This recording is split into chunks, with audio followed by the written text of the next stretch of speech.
Olá, eu sou Ana Amélia Azevedo e você está sintonizado no TV TST, o programa que leva até a sua casa tudo que é notícia no Tribunal Superior do Trabalho. Lazer ou trabalho? Como é a rotina de quem faz da dança um meio de vida?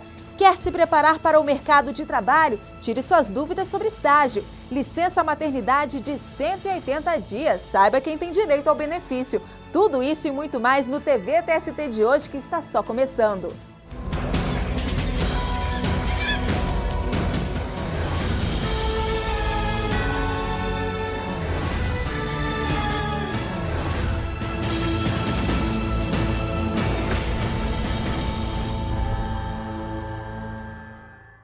E para começar o programa bem informado, vamos aos destaques da semana no Tribunal Superior do Trabalho.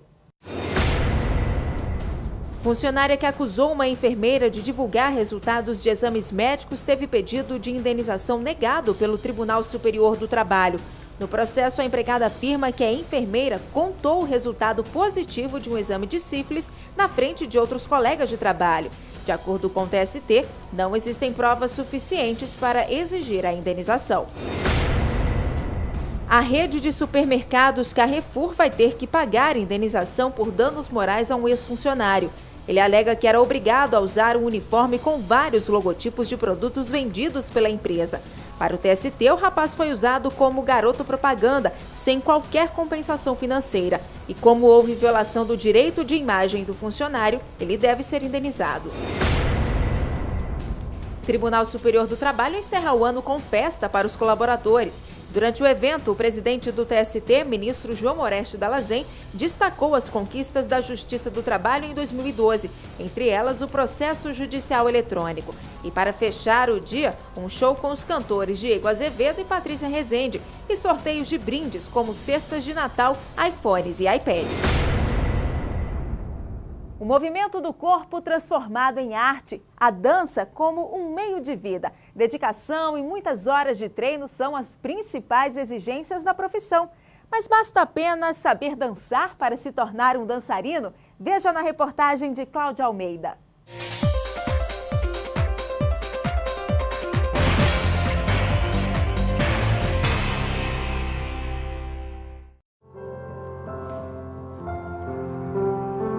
Quando os pés da bailarina tocam o chão,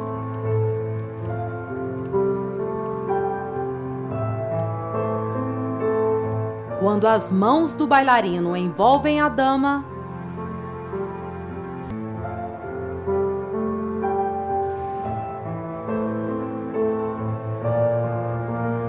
a magia da dança ganha cor e movimento.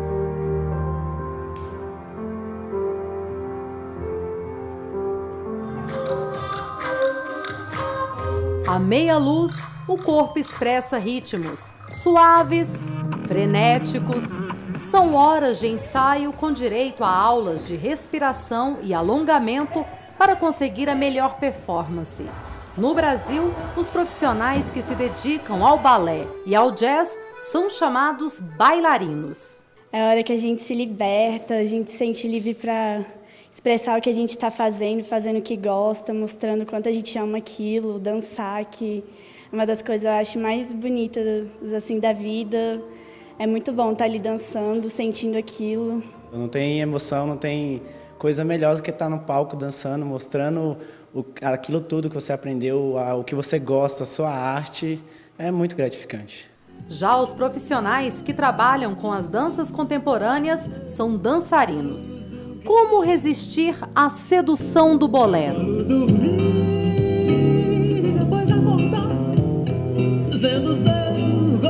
Ou a malícia do samba de gafieira? Esta saudade que me mata.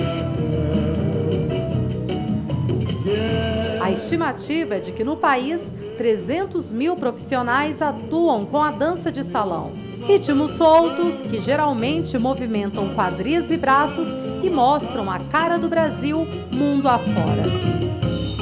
Só danço samba, só danço samba. Marcelo Amorim é dançarino há 16 anos. Já se apresentou em quase todo o país e até fora, na Argentina. No ano passado, participou de um programa de televisão que destaca as habilidades dos famosos na dança. Ele conta que para enfrentar a concorrência do mercado é preciso se capacitar cada vez mais. Então a gente faz cursos fora, quando tem um profissional que sabe mais do que a gente vai lá fazer aula com ele. Eu, particularmente, por gostar de tango, viajo a Buenos Aires todos os anos para fazer aulas lá. E com isso quem ganha é o aluno. Isto porque o consumidor, entenda-se, os alunos, estão cada vez mais exigentes. Nesta academia em Brasília, os casais se jogam, remexem as cadeiras e mostram que elegância e sensualidade combinam muito bem no salão. Até quem está chegando agora, só para fazer a reportagem, não escapou.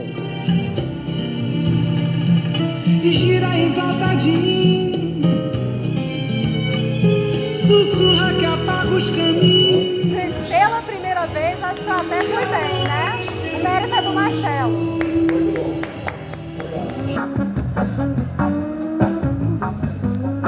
Ele falou, chegou, suave no ouvido. Ô preta, seu gingado me alucina. Eu olhei e pensei, esse charme me fascina. Vou saber de onde ele vem. O que ele pensa, de que forma vai tratar sua rainha. A brincadeira foi divertida, mas vamos deixar o gingado para quem entende do assunto, assim como o Luciano. Dama, pisa e abre. 1, 2, 3, 4 e parou. Há 10 anos, ele dá aulas de samba e conta que o mercado da dança no Brasil evoluiu nos grandes centros, mas ainda precisa de investimentos para se expandir pelo resto do país. Só dando samba, só dando samba, só dando samba, só dando samba. E para dar esse show nos palcos, não basta só ter talento ou horas de prática. É preciso muito estudo, ler, pesquisar, se debruçar sobre os livros. E para isso, nada melhor que o Centro de Ensino Superior. Essa aqui é uma das faculdades de dança de Brasília, um espaço onde a teoria vem antes mesmo que o gingado. Vamos conhecer?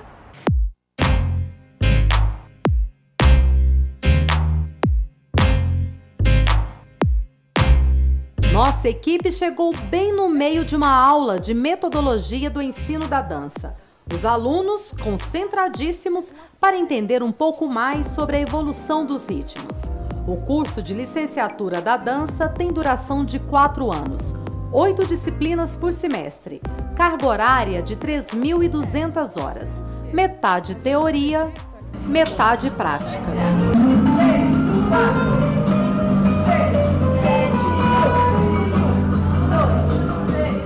A gente sabe o que a gente está fazendo, né? A gente sabe que esse braço, essa contração veio de alguém que um dia, 50 anos atrás, estudou e criou isso. Então, assim, para mim faz toda a diferença você ter uma bagagem teórica para você poder falar sobre dança, assim, na parte de como surgiu, de como influências que tiveram para chegar onde chegou hoje. Então, eu acho que faz muita diferença. Alguém que sabe e alguém que não sabe.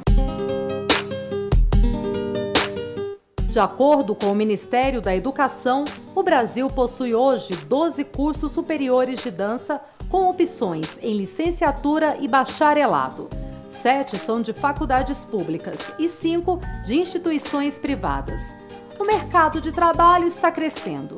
Hoje, os profissionais podem atuar em academias, no teatro, em turnês com grupos musicais ou seguir a carreira como professor. Helena está no 4º período. Aqui ela simula uma aula com os colegas e se prepara para a primeira entrevista de emprego. Vai ser uma aula, né, onde eu vou ser avaliada quanto à metodologia, comandos verbais, né, se a gente realmente tem um olhar voltado para o aluno ali que está com dificuldade, então eu vou ter avaliada nesse sentido como professora.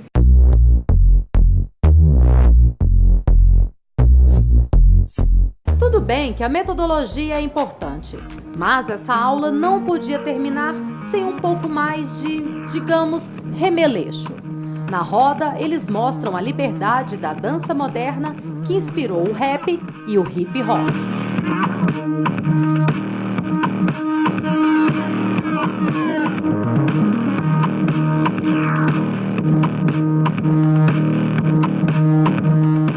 além da gente ganhar toda essa experiência que a gente tem nas aulas práticas, que é relacionado com a educação somática e com a percepção corporal, que era novo para mim também, a gente ganhou toda essa bagagem teórica, como você falou, de saber os fundamentos do que a gente faz nas aulas práticas e agregar isso na nossa dança também e buscar mais coisas que a gente não conhece fora daqui também.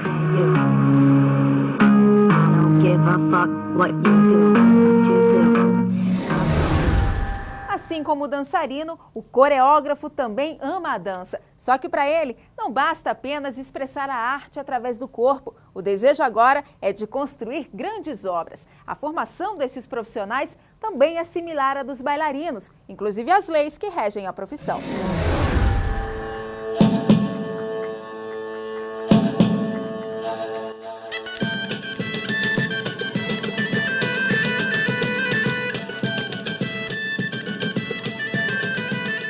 Depois de 4 vezes, a gente vai fazer 8 para baixo. Aí a gente vai fazer 8 para frente. Depois, de novo, 8 para frente, só que vai pro outro lado. Depois, novamente, a gente vai fazer a gente vai fazer o camelo, né? A postura do camelo. Camelo normal, não é o invertido, é o camelo tradicional.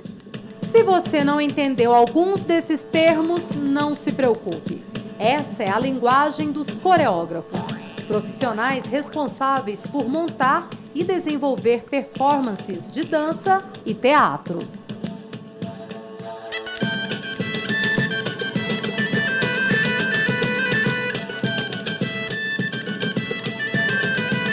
Isabela é coreógrafa. Atualmente trabalha com a dança do ventre tribal.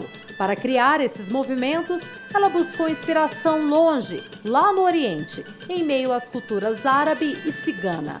Cada passo é repetido com precisão. A música que vai dar o ritmo da coreografia. E a gente, na dança do ventre tribal, a gente gosta muito da música porque ela dá toda uma intuição para a gente saber qual é o movimento que a gente vai usar. Então a música é muito importante. E aí o coreógrafo escolhe os movimentos? Escolhe os movimentos a partir da música e do lugar que ele vai fazer a apresentação. Dança na ponta dos pés, cenário rústico, música ritmada. Mas tá faltando alguma coisa. Tá tudo muito bonito aqui, mas pra gente ter uma ideia melhor de como essa coreografia vai ser apresentada ao público, outros elementos entram em cena. A maquiagem e o figurino, por exemplo, são fundamentais. E agora é o momento que as meninas cuidam dessa produção. Elas vão entrar aqui nessa sala, vão se vestir, a gente vai ficar aqui do lado de fora, só aguardando.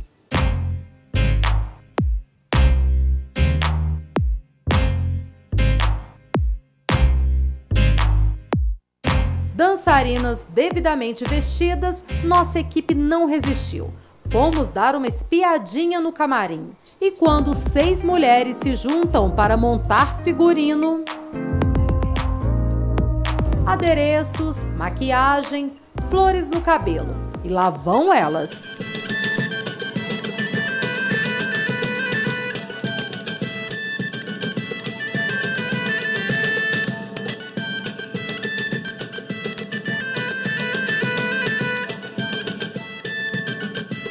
A profissão artista da dança, que envolve bailarinos, dançarinos e coreógrafos, é regulamentada pela Lei nº 6.533 de 1978. O registro profissional é obtido junto ao Ministério do Trabalho. Não é exigido diploma de curso superior. As avaliações teóricas e práticas são feitas pelo Sindicato dos Artistas ou pelo Sindicato da Dança, com sede no Rio de Janeiro. A categoria não possui piso salarial, mas no mercado brasileiro, esses artistas ganham salários que variam de R$1.000 a R$20.000 por mês.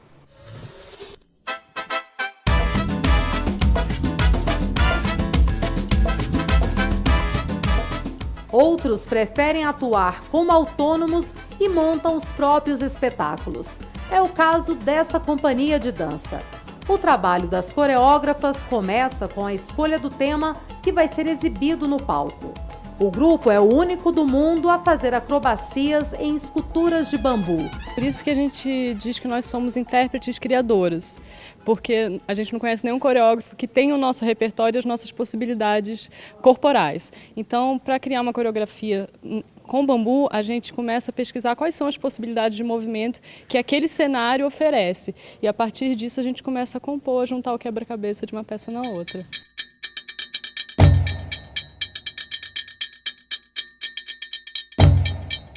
A montagem do cenário é outro desafio. Para este número, foram construídos 4 tripés de bambu que se desmontam e brincam com o público. Mas de nada adianta todo esse equilíbrio se as luzes não estiverem bem posicionadas no palco. Vários testes são feitos. A Julieta, que é diretora e uma das coreógrafas, coordena tudo de perto. Às vezes rola uma tensão.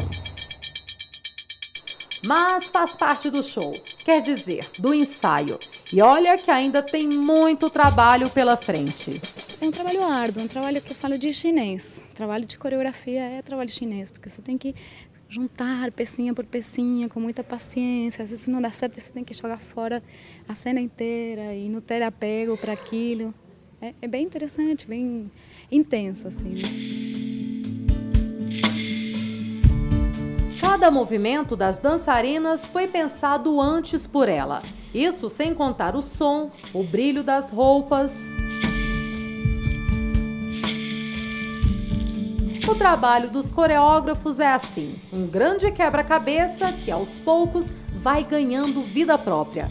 E quando enfim as cortinas se abrem, a obra-prima do profissional aparece, com cor e voz.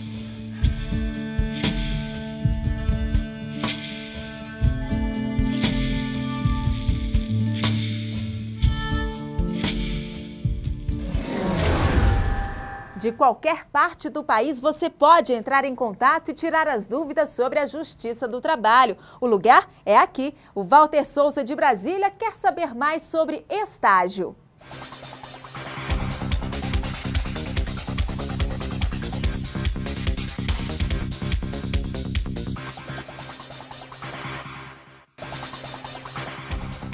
O estágio é uma relação de emprego? Não.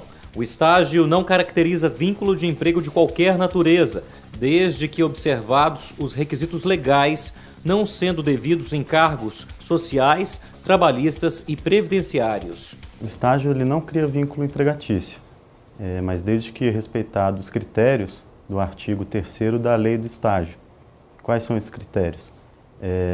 O estudante ele tem que estar matriculado, ele tem que comprovar a frequência na sua instituição de ensino, seja ela de ensino médio, superior ou especial.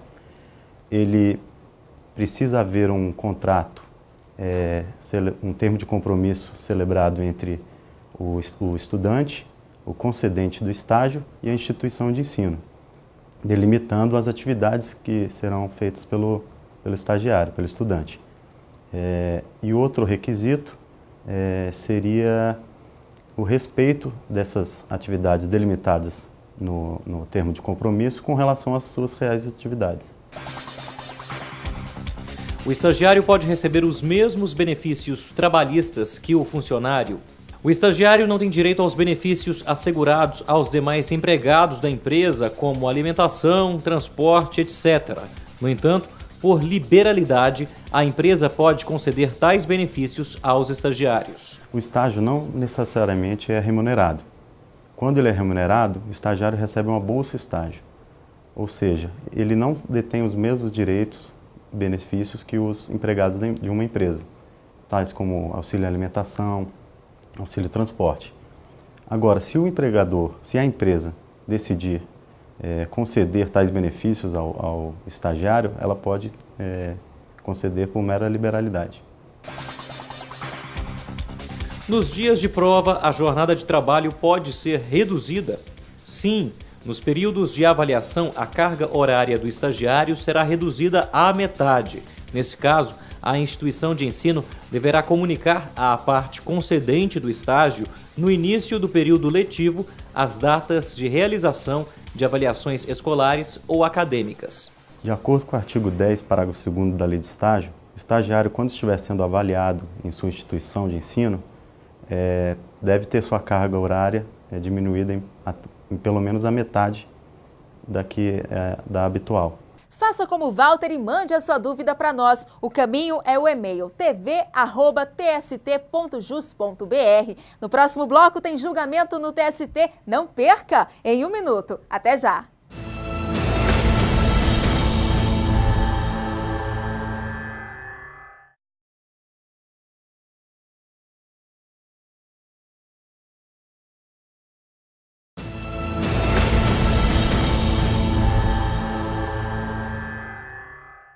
Insalubridade é o assunto da súmula número 47 do TST. Veja o que ela diz. A súmula número 47 do TST diz: o trabalho executado em condições insalubres em caráter intermitente não afasta, só por essa circunstância, o direito à percepção do respectivo adicional. Quer dizer que o período em que o empregado ficar exposto de forma contínua ou intermitente gera para ele a condição naquela jornada de trabalho que ele está exercendo aquela função, o adicional de insalubridade. O TST trouxe à tona algumas informações que elucidam a questão de que o empregado ele não obrigatoriamente tem que estar todos os momentos durante a jornada de trabalho para efetivar o direito de ter esse plus no adicional, seja no mínimo de 10%, do médio de 20% ou no máximo de até 40% sobre a questão que ele for receber naquela integralidade salarial. E vamos ao julgamento de destaque no Tribunal Superior do Trabalho. Entenda o caso na reportagem.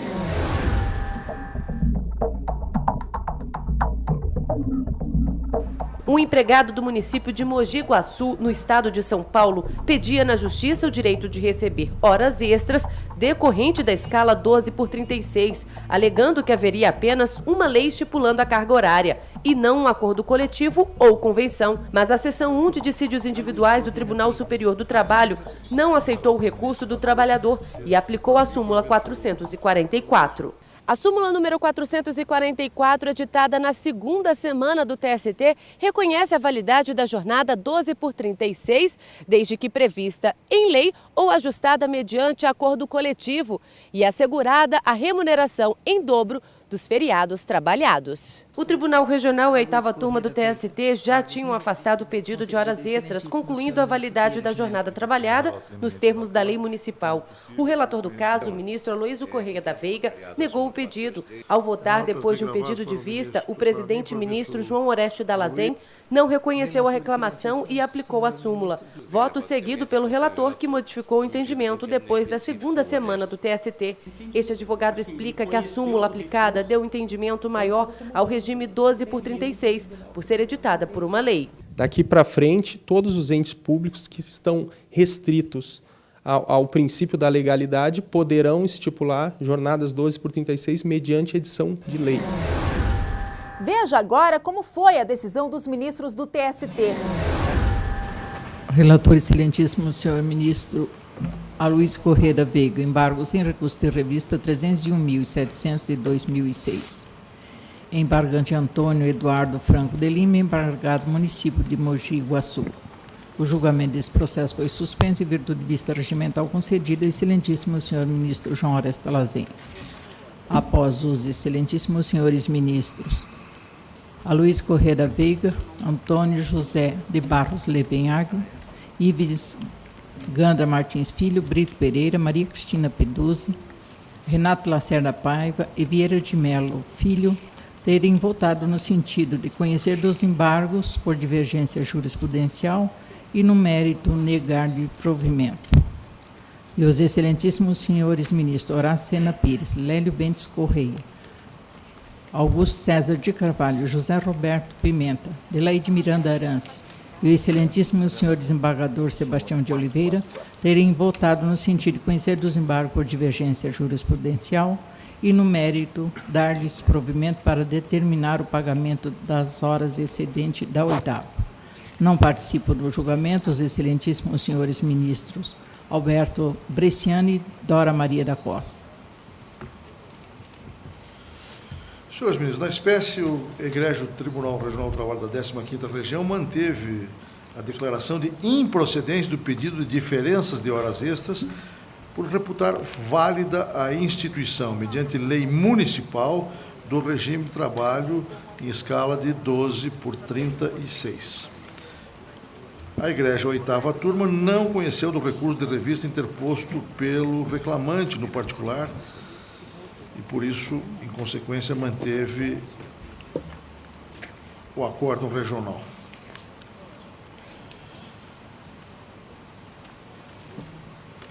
Vou poupá-los da leitura do meu voto para, resumidamente, acentuar o seguinte. A questão se encontra superada pela superveniência da súmula 444,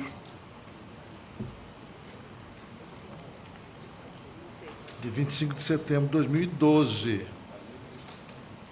segundo a qual é válida em caráter excepcional a jornada de 12 horas de trabalho por 36 de descanso, prevista em lei ou ajustada exclusivamente mediante acordo coletivo de trabalho ou convenção coletiva de trabalho, assegurada a remuneração em dobro dos feriados trabalhados. Reforço, no caso, a incidência da súmula 444, a circunstância de um dos precedentes que a informam tratar especificamente da mesma lei municipal referida no presente caso, precisamente oriunda do município de Mogi Guaçu, ora embargado. Em síntese, o acórdão turmário está em consonância com a súmula 444, razão pela qual, ressalvando o meu entendimento pessoal em sentido contrário, não conheço dos embargos do reclamante. Peço vênia, portanto, Sua Excelência o ministro relator, que conhece dos embargos e nega-lhes provimento, para não conhecer dos embargos. Eu penso que o início do julgamento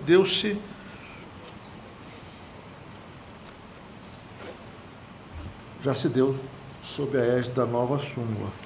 Uma vez que se deu sob a égide da nova súmula, parece-me que a decisão está realmente em conformidade, a decisão turmária está em conformidade com a súmula 444, razão pela qual, repito, não conheço data vênia dos embargos. Quando eu proferi o voto e trouxe a sessão, ainda não havia a semana do TST.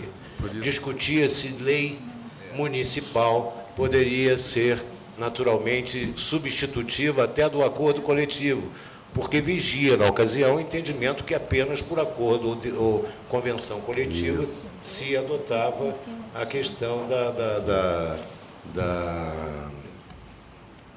da jornada, da validade da jornada de 12/36. Senhor presidente. Trouxe o voto antes da semana do TST, nesse sentido, de validar a norma legal municipal, por entender que estavam impedidos de celebrar o acordo da convenção coletiva. Então, na realidade, do momento que houve uma superação superveniente, eu não conheço, porque em consonância com a súmula 444. Só que há uma anterioridade aqui que deveria ter sido até preservada na medida em que o processo veio antes. Não é mesmo? Mas uma vez que não concluímos o julgamento, e é este o momento em que nos cabe um pronunciamento definitivo, parece que poderíamos fazê-lo perfeitamente. Você até considera o voto para não conhecer? Eu adapto a nova versão da súmula, dizendo que está em consonância, porque meu voto já estava em consonância. No mérito, Vossa Excelência já estava decidindo assim. Exatamente, no mérito eu estava decidindo assim. Agora eu faço só dizendo que não conheço. Muito bem. Ministro Barlomé. É apenas uma questão pragmática, nem seria técnica, porque quando se veio a questão dos embargos anteriormente à semana do TST, havia essa divergência. Nós estamos aqui numa questão judicializada, o que não estávamos quando da semana, estávamos apenas em atividade administrativa. penso que para dar solidificação àquilo que administrativamente deliberamos, conviria que dessemos sequência e, no mérito, firmássemos a tese congruente com aquela que acabou se consolidando administrativamente. Porque lá nós o fizemos administrativamente, não chegamos a uma decisão judicial. E me lembro bem que se pretendeu levar, na ocasião, uma matéria que estava judicializada e dissemos, não, como já está judicializada, convém não estabelecermos, que foi levantado pelo ministro Ives, e aí ficou a questão para ser julgada. Então, por uma questão pragmática, ou seja, para dar solidez àquilo que administrativamente todos consensualmente entendemos assim, penso que seria razoável que judicializado decidisse. Mas não poderíamos fazê-lo... Indago. Permita, presidente. Ministro Vieira de Mello Filho. Nessa hipótese da manifestação do ministro Barros, não poderíamos fazê-lo quando aplicamos a 444 e já explicitamos os fundamentos. Com isso estaria resolvido, mas fortaleceríamos e não precisaríamos colher os votos. Mas explicitaria os fundamentos, porque é superveniente, o ministro Luiz explicitaria os fundamentos da 444. Consulta os ministros que já votaram pelo conhecimento e que negam o provimento, se reformulam o voto ou não em face da superveniência da súmula, a exemplo que eu fiz o ministro relator. Eu reformulo, senhor presidente, pelo meu conhecimento. Também, senhor presidente. Também, senhor presidente, não conheço. Relator. Também, senhor ministro Léo também não conhece. Também. Ministra Adelaide não conhece. Também não conheço. Senhor presidente. Ministra Cristina não conhece? Não conheço. Senhor presidente, eu também reformulo na esteira do novo voto do ministro Luizio, que corresponde exatamente ao entendimento que prevaleceu na súmula 444. Eu apenas peço para registrar minha ressalva de fundamentação. Como Vossa Excelência já o fez. Senhor presidente, então o problema que eu estou enfrentando é que a própria redação da súmula, quando deixou em gênero lei, quer dizer, dá margem à dupla interpretação. Ou é lei no sentido amplo, quer dizer, pega também a municipal, ou lei no sentido trabalhista, o que pode ser objeto de lei, que é só lei federal, pode tratar de matéria trabalhista estrito sensu. Então, me parece que o simples fato de se adotar uma súmula que não trata especificamente do tema de lei municipal, nós não podíamos dizer que a matéria está superada exatamente porque já saiu súmula, porque a súmula, pela redação que foi adotada, não abrangeu a questão específica de lei municipal. Então, por isso é que eu acho que ainda teríamos que enfrentar a questão aqui independente, quer dizer, ela não está superada pela edição da súmula. Senhor presidente, me pareceu que o que nós decidimos foi lei municipal, só pode ser lei municipal, porque lei federal não teria que constar da própria súmula. É lei municipal. Jornada por duas, adotado por lei federal, acabou. Ministro Vieira de Mello Filho, mantém voto de conhecer e negar o provimento? Presidente, eu estou aplicando a 444 com o relator esclarecendo os fundamentos. Eu reformulo e esclareço ao ministro Ivo que essa matéria foi objeto de discussão. Foi objeto de discussão. Foi essa a discussão. Senhor presidente, senhor presidente, apenas lembro que depois da semana do TST, peguei os meus votos já elaborados para adaptar ao que foi decidido no pleno resultante daquela sessão. Então, aqui eu também adapto o meu voto. E, considerando que a decisão está conforme a súmula do tribunal, não conheço. Mas, conforme assentou o ministro Barros Levenhage, eu prefiro não conhecer, mas declinar os fundamentos que são esses coincidentes com a súmula. As razões pelas quais se editou a súmula. Eu reformulo e não conheço. Proclamo, portanto, que por o ministro Augusto César. Não sei se Vossa Excelência registrou, eu não conheço também, com a mesma ressalva. Senhor presidente? Senhor presidente? Não conhece. Não, eu só vou dar uma olhadinha, peço vista em mesa, só dar uma olhadinha nos precedentes. Os precedentes tratavam mesmo de lei, lei municipal. Lei municipal. Então eu também estou reformulando. Já reformula desde já? É lei municipal ou estadual. Eu estou reformulando e acompanhando o entendimento de não conhecer. Ministro Bartolomé. Senhor presidente, a minha preocupação era exatamente dar um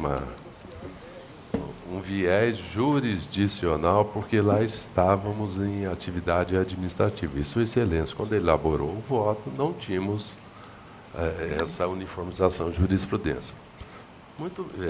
Eu bem assentei que era uma questão pragmática e não técnica.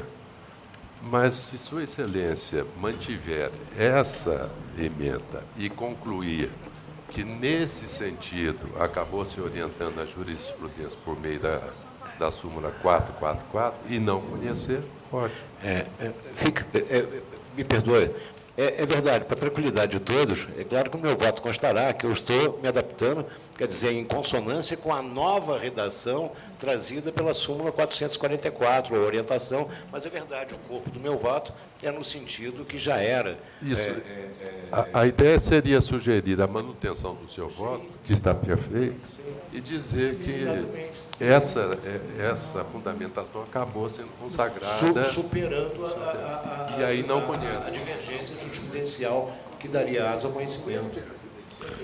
Proclamo que, por maioria de votos, a sessão não conheceu os embargos, vencidos o ministro Horácio e o desembargador Sebastião de Oliveira. Nós temos o voto de Sua Excelência, o ministro relator, que lavrará o acordo. Senhor presidente, só as ressalvas. Com ressalva de entendimento do presidente, do ministro José Roberto Pimenta e do ministro Augusto César. Obrigado. E não perca no próximo bloco, quando a licença maternidade pode ser estendida de 120 para 180 dias. A resposta em 1 minuto. Até já!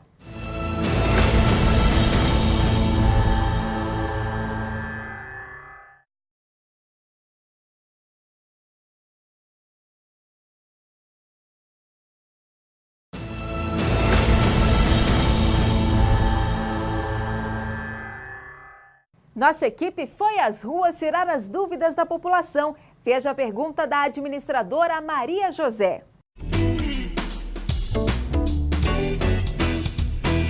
Em que situação a licença maternidade pode ser estendida de 120 para 180 dias? Bom, a Lei 11.770, recente, ela traz essa previsão de estender a licença maternidade, que constitucionalmente é de 120 dias. Mas há a possibilidade de prorrogá-la por mais 60 dias, ou seja, para 180. Quando é que isso é possível? Em relação à União, isso já vem sendo aplicado aos estados também. Para as empresas, a empresa ela adere a um programa que se chama Empresa Cidadã. Em que consiste esse programa? Aderindo à Empresa Cidadã, a empresa vai ter a possibilidade de receber aquele valor pago para prorrogar a licença gestante, os 60 dias de diferença entre 120 e 180, vai receber como abatimento do imposto de renda. Então, acaba sendo um projeto que inclui a atividade da empresa, mas inclui também a atividade do Estado, já que o Estado permite essa dedução dos 60 dias de diferença no seu imposto de renda. Também é possível essa extensão através de acordos e convenções coletivas. Essa forma vai precisar de quê? De um sindicato atuante que possa conversar bem com a categoria e que também possa trazer, junto com os empregadores, uma boa proposta de extensão. Pode ser para 130, pode ser para 140, pode chegar a 180. Então, temos as duas possibilidades. A possibilidade legal, da Lei 11.770, e a possibilidade convencional, ou seja, aquela que é pactuada entre empregadores e trabalhadores.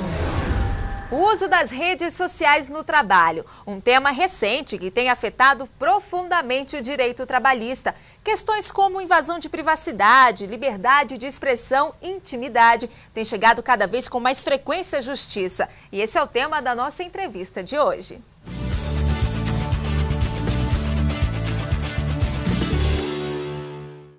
para falar sobre o uso das redes sociais no trabalho, eu converso com a ministra do TST, Delaide Miranda.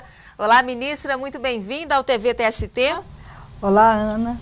Ministra, as empresas elas podem estabelecer já em contrato o uso ou não das redes sociais na empresa? Como é que é isso? O estabelecimento em contrato seria o ideal, Ana, porque daria ao trabalhador a segurança de poder ou não, né, acessar as redes sociais durante o expediente. Eu até estive fazendo algum levantamento a respeito da dificuldade que às vezes a empresa tem de controlar a produtividade do trabalhador durante o expediente de trabalho, caso seja permitido, seja totalmente liberado o acesso às redes sociais durante o expediente. E existem levantamentos que interferem no foco do trabalho, né, e interfere na produtividade.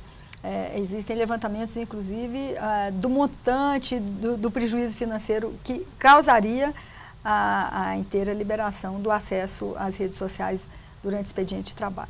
Agora, ministra, quando esse acesso é permitido, é liberado pela empresa, até onde vai o direito do patrão de controlar o que o funcionário dele faz ali no computador? É uma pergunta interessante, porque nós não temos uma legislação ainda, né, que regula especificamente essa matéria. Então, nós precisamos buscar subsídios na Constituição Federal, né, nos direitos e garantias da Constituição Federal, da legislação trabalhista. Mas o controle, digamos assim, daquilo que é acessado pelo trabalhador durante o expediente, a empresa pode fazer. Tá?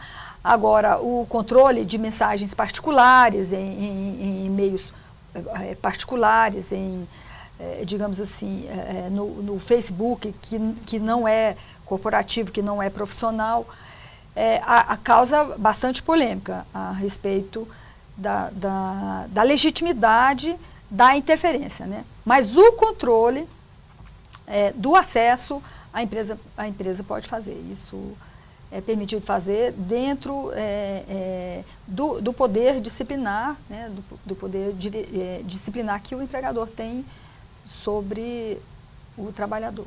O empregador ele pode, por exemplo, demitir um funcionário com base em uma má conduta que ele teve numa rede social? Falou, por exemplo, mal do chefe ou de colegas, reclamou de estar trabalhando um determinado dia. Isso pode comprometer a vida profissional dele?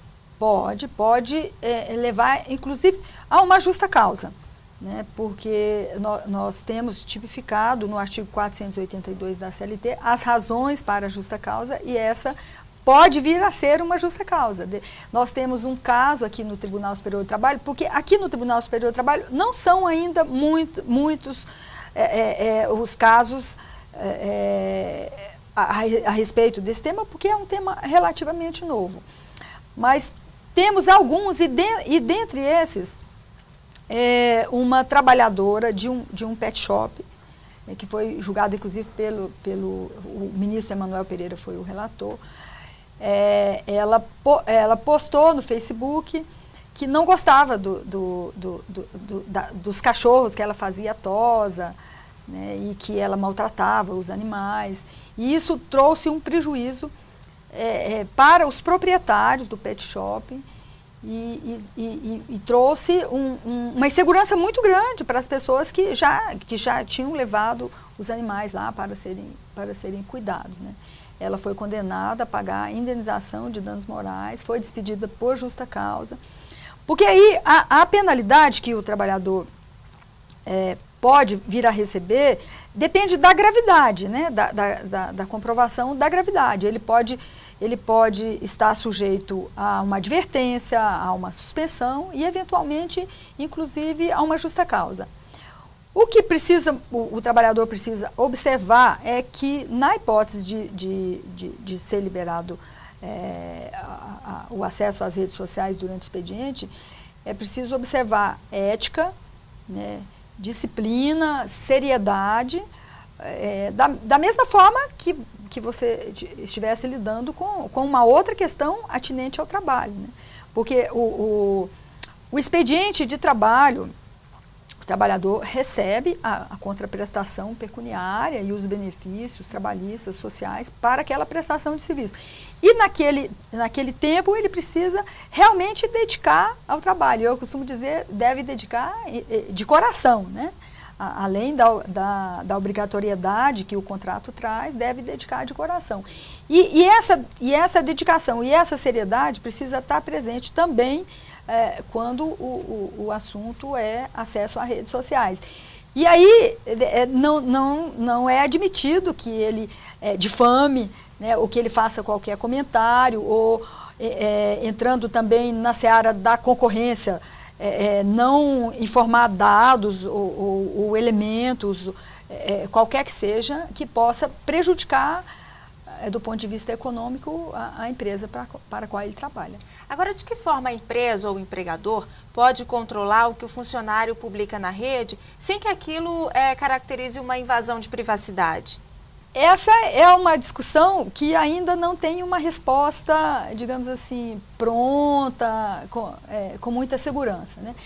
Mas existem várias formas de controlar, inclusive não dizendo que controlou, né? Toma conhecimento, como nós temos um sistema que não tem garantia de emprego, porque se nós lidássemos com o sistema de garantia de emprego, o empregador teria que apresentar as razões da despedida. Como nós não temos esse sistema, o trabalhador fica mais vulnerável ainda, porque o empregador toma conhecimento na rede social de alguma informação, inclusive do perfil, ou alguma informação que às vezes as pessoas ficam meio à vontade no Facebook, por exemplo, e posta notícias de festas e questões, às vezes até pessoais, né, que ele não revela no ambiente de trabalho, ele revela às vezes no Facebook, e ele pode ser despedido sem justa causa, sem nenhuma explicação, e pode vir a ser por uma questão que o empregador tenha tomado conhecimento por uma postagem no Facebook. É possível separar o indivíduo pessoal do profissional, principalmente nas redes sociais? Digamos assim, seria o ideal separar, né? Eu posso, por exemplo, estar na rede social, no Twitter, no Facebook, com uma poesia, digamos assim, com notícias do aniversário do meu filho, da minha filha, do meu neto, né? O ideal é separar profissional, o profissional do pessoal. Porque havendo essa separação, fica mais fácil também de identificar onde houve a interferência indevida do empregador, por exemplo, né? Porque se é estritamente na vida pessoal, se não foi postado nada a respeito da empresa, nem do chefe, nem do colega, né? Apenas coisas pessoais, né? que eu diria em público. Não se deve postar nada que você não diga em público, né? Porque você postou, o mundo vai tomar conhecimento. Não só o empregador, né? Não só o seu chefe, os colegas de trabalho, como o mundo tomará conhecimento. Né? Então, bom senso, né, menina? Bom senso, ética. Primeiro perguntar, esse conteúdo, ele pode ser revelado ao mundo? Né? Se a resposta for afirmativa, sim, né? Caso contrário, o trabalhador vai estar sujeito a alguma forma de, digamos assim, de retaliação, ou algo que possa prejudicar, inclusive, a sua carreira. Tá bom, ministra. Agora, só mudando um pouquinho de assunto, aproveitando que a senhora é engajada, é uma defensora dos direitos do trabalhador doméstico, recentemente a gente teve uma vitória, foi aprovada na Câmara, segue agora para o Senado, a aprovação de novos direitos como FGTS, seguro-desemprego. O que isso representa para a categoria? Eu sou defensora, né? Eu estudo esse assunto há mais de 20 anos. participei da 100ª Conferência da Organização Internacional do Trabalho, que aprovou a Convenção 189 de implementação do trabalho decente para os trabalhadores domésticos. E sou uma entusiasta desse caminho, que é o caminho do resgate, que eu diria do resgate da dignidade dos trabalhadores domésticos, que é conferir a esses trabalhadores os mesmos direitos que têm os trabalhadores urbanos e rurais. E eu diria que foram 2 recentes conquistas, né? Foi a aprovação pela Câmara, a aprovação no plenário da Câmara só teve 2 abstenções e 2 votos contrários, foi aprovado assim, por quase absoluta maioria, e com alguns pronunciamentos de alguns parlamentares que eu considero da maior relevância, no sentido de que o trabalho doméstico enfrenta hoje uma situação de semi-escravidão. Então, alguns deputados se pronunciaram no sentido de que esta é a 2ª abolição da escravatura no Brasil, porque são 7.200.000 trabalhadores, a maioria das trabalhadoras mulheres, e dessas a maioria negras, né, e que são tratadas, do ponto de vista legislativo, como subcategoria, porque não tem direito ao fundo de garantia, é uma lei condicional, é o mesmo que dizer que não tem direito, não tem direito ao seguro-desemprego, não tem jornada. Levantamentos recentes apresentados pela Organização Internacional do Trabalho dão conta de que no Brasil, a média salarial do trabalho da trabalhadora doméstica no Brasil é menos de R$500, R$480, sendo que varia muito. A maior remuneração é no Sudeste, que atinge um pouco mais desse valor, 600 e pouco, e determinadas regiões do Nordeste que a remuneração da trabalhadora doméstica chega a R$36 por mês, de acordo com esse levantamento. E a jornada média é de 58 horas. Então, realmente, é uma situação que requer atenção. E a outra vitória é que o ministro do Trabalho encaminhou essa semana para o Ministério das Relações Exteriores o projeto, o parecer da Comissão Tripartite para a ratificação da Convenção 189. Do Ministério das Relações Exteriores, após análise do Ministério das Relações Exteriores, é encaminhado para a Casa Civil, onde a Presidenta da República encaminha para o Congresso. Ministra, muito obrigada pela entrevista. Obrigada, Ana. Eu agradeço a oportunidade de falar sobre esses temas tão importantes para a TV do Tribunal Superior do Trabalho. Muito obrigada. Bom, e a presença feminina nos tribunais trabalhistas está cada vez mais forte. Hoje, o Tribunal Superior do Trabalho é o que tem o maior percentual de mulheres em sua composição, 20%. Veja agora no quadro Memória como se deu esse avanço.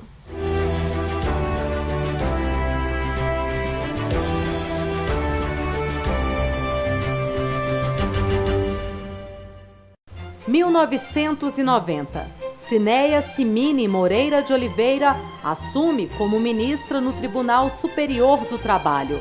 Ela foi a primeira mulher no Brasil e segunda no mundo a ocupar o cargo em uma corte superior. Nomeada pelo então presidente José Sarney para a vaga destinada a membros do Ministério Público, atuou no TST durante 10 anos. Tempo em que defendeu a maior participação da mulher na magistratura brasileira. Pioneira, ela acreditava que o Brasil já estaria evoluído o bastante para tornar a presença da mulher um cenário permanente em todo o mercado de trabalho. E a ministra estava certa. E a justiça trabalhista, eu acredito que ela realmente é uma das pioneiras, né, nessa área em acolher a mulher juíza. A base da magistratura trabalhista ser de maioria mulheres. E acredito que vai aumentando cada vez mais. 9 anos mais tarde, em 1999, a magistrada Eliana Calmon assume como ministra do Superior Tribunal de Justiça. A primeira mulher a integrar aquela corte também foi a primeira a assumir o posto de corregedora do Conselho Nacional de Justiça. Pouco mais tarde, no ano 2000, uma mulher ocupa pela primeira vez uma cadeira no Supremo Tribunal Federal. A ministra Ellen Grace ficou por 11 anos na Suprema Corte e presidiu um dos mais importantes julgamentos da história do tribunal: a denúncia contra os 40 acusados do Mensalão. Este ano, a ministra Carmen Lúcia Antunes Rocha foi eleita presidente do Tribunal Superior Eleitoral, onde fica até 2014. Em 67 anos de história da Corte, foi a primeira vez que uma mulher chegou ao cargo. E ao longo dessas 2 décadas, elas foram conquistando cada vez mais espaço nos tribunais superiores. A mulher, ela pode ter uma visão mais globalizada de tudo, onde aí está a sensibilidade também. Eu não digo que uma decisão de uma mulher vai ter mais sensibilidade que a de um homem. Agora, o que a mulher não pode é perder a sensibilidade dela, se de repente ela encontra, assim, pela frente, vários colegas opressores, dominadores. Então, ela não pode querer ser igual, ela tem que mostrar o lado dela de mulher. Hoje, 18 cadeiras de ministros são ocupadas por mulheres no Judiciário brasileiro. No Supremo Tribunal Federal, dos 10 ministros, 2 são mulheres. No Superior Tribunal de Justiça, dos 29 postos, 6 são ocupados por elas. No Tribunal Superior Eleitoral, 5 mulheres ocupam cadeiras das 11 existentes. E o Tribunal Superior do Trabalho, pioneiro na inclusão feminina neste universo predominantemente masculino, tem 5 mulheres na sua composição. Uma delas, a ministra Cristina Peduzzi, vice-presidente da Corte.